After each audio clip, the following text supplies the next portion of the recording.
Didn't quite enjoy it as much as the majority, but even with all that, I was still looking forward to Pitch Perfect 2. I was hoping this would be better than the first one.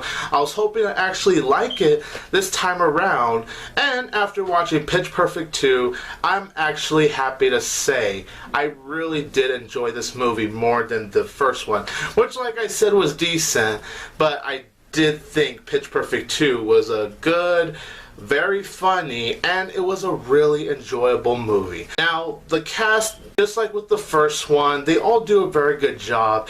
Anna Kendrick is still the sweet, wonderful, charming, beautiful girl. She still brings her charisma this time around, and she does do a really good job. Rebel Wilson, I gotta say, she was really good here. I actually enjoyed her more in the sequel than I did in the original.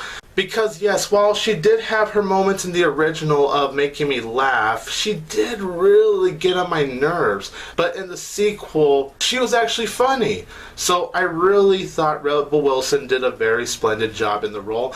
And we also have the new addition of Hailee Steinfeld joining the Bellas. And that was one of the things I was excited about, because when I read the news that Hailee Steinfeld was going to be in Pitch Perfect 2, I actually thought that was really cool, because Hailee Steinfeld was one of those actresses I could see fit in this world where the Bellas are singing, and I was really looking forward to see how she would handle being in the group, and I gotta say, she was a wonderful addition. Keegan-Michael Key from the Comedy Central show Key and Peele is in this movie.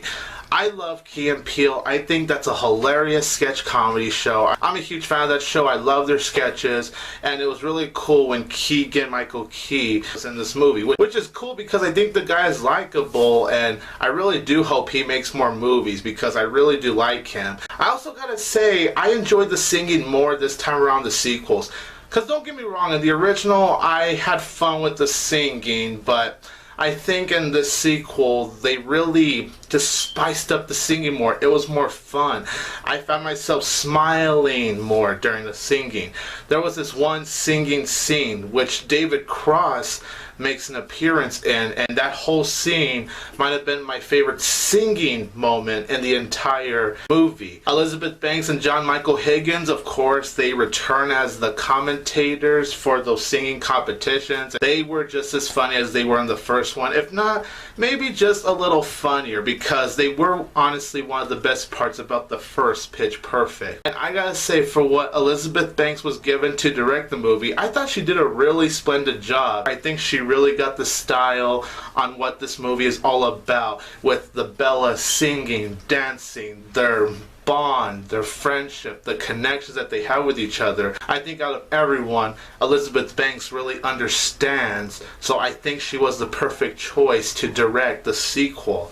I really did enjoy the storyline of the Bellas having to find ways to find their voice and connect more in order to hopefully win the international competition so they can perform. Now, my only flaws with Pitch Perfect 2 is that there are a few characters, at least for the first half, that did come off forced. Like, there's this character I think I named Flo, there's Cynthia, and then there's that girl that talks real lowly, like